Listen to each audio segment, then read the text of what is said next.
Dear students, welcome to Kataria pharmacy. So students, कैसे हैं आप सब? आई होप सभी ठीक होंगे।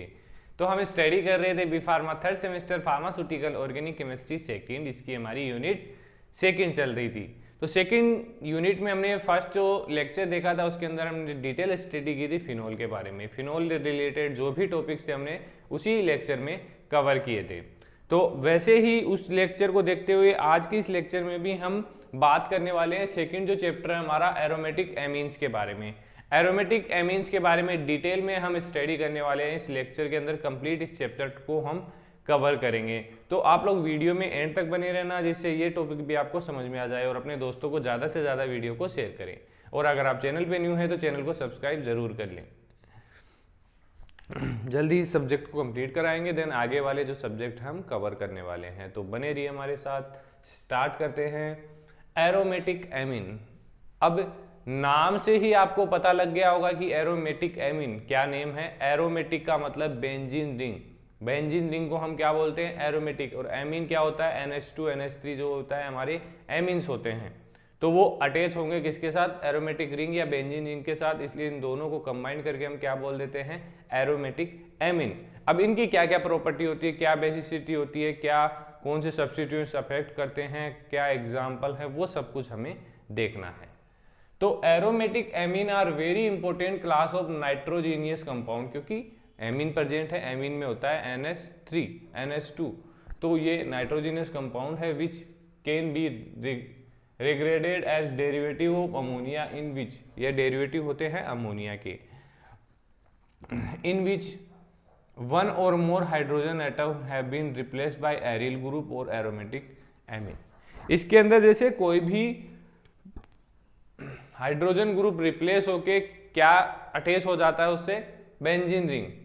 तो इससे क्या होता है कि ये एरोमेटिक एमीन में कन्वर्ट हो जाते हैं। It is organic compound consisting of an aromatic ring attached to an amine. इसको हम एक ऑर्गेनिक कंपाउंड बोल सकते हैं। मतलब कि अगर हमारा जो एमीन है अलग से है तो उसको एमीन ही बोलेंगे, अगर वो एरोमेटिक कंपाउंड के साथ अटैच हो गया तो उसको हम और एरोमेटिक ऑर्गेनिक कंपाउंड हमारा ये फॉर्म हो जाएगा। ये कुछ एग्जांपल्स हैं इसके, जिससे जैसे बेंजीन रिंग से हमारा NH2 अटैच है तो ये सिंपल फॉर्म है एनिलीन, इसको हम बोलते हैं। देन ये है NHCl3 तो इसको बोलते हैं एन मिथाइल एनिलीन। और ये है NCH3 NN di methyl aniline. ये कुछ स्ट्रक्चर हैं जो एरोमेटिक एमीन को मतलब एरोमेटिक एमीन की एग्जांपल्स हैं। बात कर लेते हैं बेसिसिटी ऑफ एमीन। जो एमीन है उनकी बेसिसिटी कितनी होती है, कैसे होती है, तो वो देख लेते हैं। Aromatic amine are basic in nature, ये सभी को पता है। एरोमेटिक एमीन बेसिक होते हैं। फिनोल जो होते हैं हमारे एसिडिक होते हैं।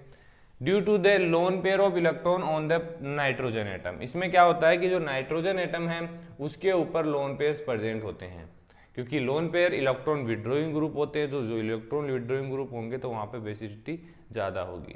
However, the basicity of aromatic amine is lesser than that the aliphatic amine। और जो एरोमेटिक एमीन है उनकी जो बेसिसिटी है वो एलिफेटिक एमीन से कम होती है। क्यों? क्योंकि the NH2 group is in aromatic amine is directly, जो NH2 ग्रुप है एरोमेटिक एमीन के अंदर डायरेक्टली sp2 हाइब्रिडाइज कार्बन से अटैच होता है, इसलिए इसकी बेसिसिटी कम होती है। बाकी देखें तो जो एलिफेटिक एमीन्स हैं उसके अंदर ये sp3 हाइब्रिडाइज कंपाउंड से या भी और जो रिंग है उससे अटैच होते हैं, इसलिए इनकी बेसिसिटी ज़्यादा होती है। The basicity of amine in increasing order is shown. Increasing order में देखिए बेसिसिटी सबसे ज़्यादा किसकी है? ये देखिए CH3 NH2 NH3 NH2 benzene जो हमारा एनिलीन है, इसके अलावा डबल बेंजीन है NH है और ट्रिपल बेंजीन है N है। तो ये 3 कार्बन से अटैच है, ये 2 कार्बन से अटैच है, ये 1 कार्बन से अटैच है, कोई कार्बन से अटैच नहीं है। तो बेसिसिटी किसकी ज़्यादा होगी? जो हमारा एलिफेटिक एमीन है, एरोमेटिक एमीन की बेसिसिटी कम होगी।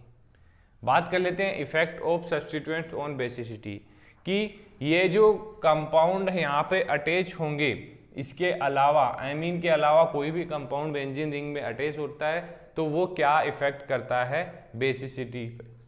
तो presence of electron releasing group on the benzene ring of aromatic amine enhance the electron density on nitrogen।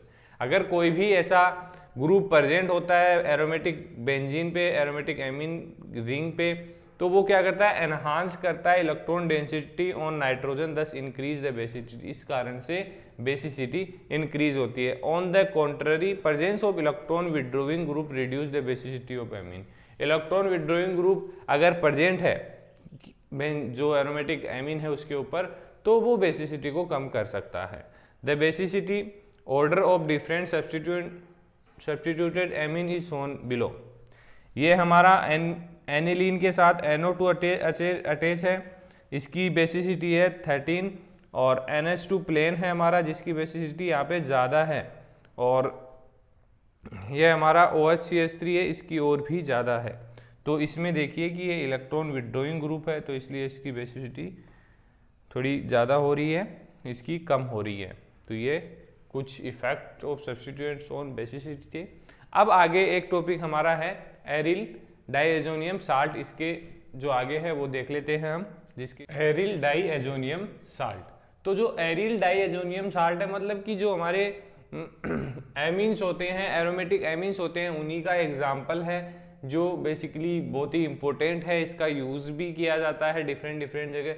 The diazonium salt, इसका जो डाईएजोनियम नेम है उसमें देख लेते हैं क्या है। तो डाई का मतलब टू, एजो का मतलब नाइट्रोजन, मतलब टू नाइट्रोजन, ईएम का मतलब है कि केटाइनिक नेचर है, तो इस पे पॉजिटिव चार्ज होगा। तो एरोमेटिक रिंग के साथ दो नाइट्रोजन और एक हेलोजन यहाँ पे अटैच होगा, और compound are organic compound having general formula, ये इसका फॉर्मूला है डाईएजोनियम कंपाउंड का।